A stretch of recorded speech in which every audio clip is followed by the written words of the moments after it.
Monsieur sa nap gade la, nou pal se O.J. Simpson. O.J. Simpson te yon nan pi gwo vedet football Amerikien te genyen nan l'ane 90 yo. En 1994, yo akize O.J. Simpson de yon krim e jiska nou jou gen moun ki stil ap mande eske el te fel vwe. O.J. Simpson te mariye dam sa en 1967 et 12 ans plus tard, yo vin divorce en 1979. Et tout suite apre, O.J. Simpson te vin renkontre dam sa ki se Nicole Brown et kote lan moun te komanse refleuri nan ke O.J. a et li te mariye Nicole en 1985. Eh bien, se la ke tout bagay pou el komanse pou O.J. Simpson. Nicole te yon très belle dame, li te bel en pile. O.J. Simpson te remel en pile. Lan moun te ap fleuri nan mitan yo de ya, yon te toujou la pou lot. Nicole toujou ay supporte Simpson nan match li yo et Simpson toujou supporte Nicole nan tout sa ke l vle fe nan la vi.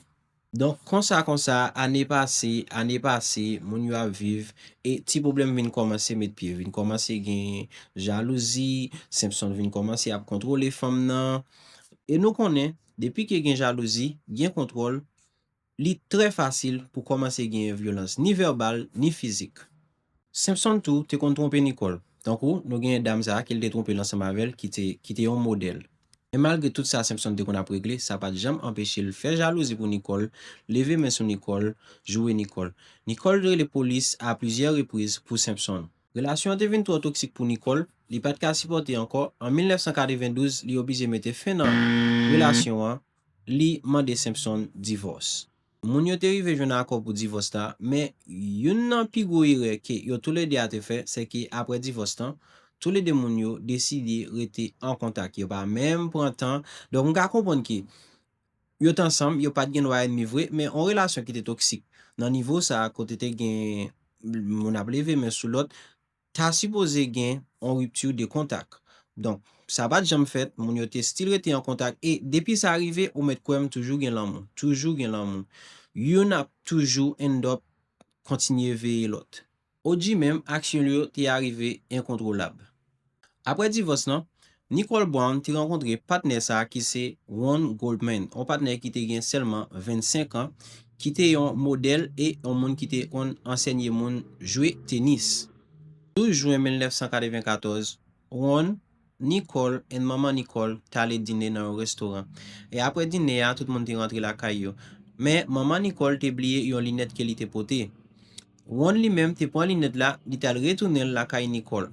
Sans ke Ron bat konen ke jou sa, c'était denye joul sou terre. Ni Ron, ni Nicole, yo vin jwen yo tout le de a mouri devan kay la. Et jusqu'à maintenant, pa jam gen moun ki konen ki es ki te touye yo. Le la polis rive sou sen nan, yo jwen gant, yo jwen couteau, avec kek lot aksesori anko ki ta semble konekte ansama avec O.J. Simpson. Le la polis te ale pi yo arete Simpson, Simpson monte machine ni, li kondui, li pran la ria pou li. Donc, polis yo te kouri de el, yo pase plizye tan, yo na kouri de el lot nan la ria. Apre an pil kouri, Simpson te oblige kampe, yo te arete el. Et pendant Simpson te nan prison an, yo te bali dat pou li tal jije. Jijement dire plusieurs mois. Histoire était très intéressant à l'époque. Il était arrivé à attirer attention en pile monde. Tout moment ça, toujours jeune monde devant télévision, y a veillé jugement Simpson. Monsieur ça lui-même, c'est lui-même qui était arrivé défendre Simpson. Non, monsieur, c'est Johnny Cochran. Monsieur, c'était avocat Simpson.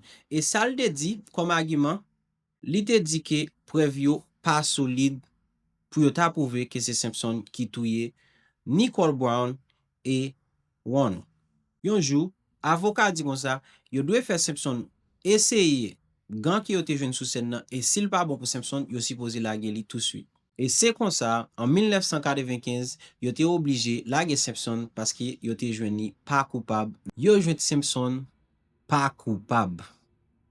Simpson pas coupable nan la mort Nicole Brown et Ron Goldman. Obsession Simpson te gen pour Nicole Brown rend en pile moun qui te vive moment pas jam ka accepter que c'est pas Simpson qui te fait ça malgré tribunal la te libéré Simpson.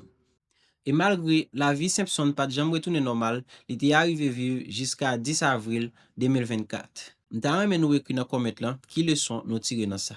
Moi même conseil pam qui me tirer dans l'histoire qui me ka repartager ensemble avec nous, c'est que Si yon nan nou, kelke swa fi ou bien garson, ta ansama avek yon moun e ki relasyon pa ka mache pou rezon violans, si nou ta deside kite e nou ta stil vle rete zami, bay sa an titan.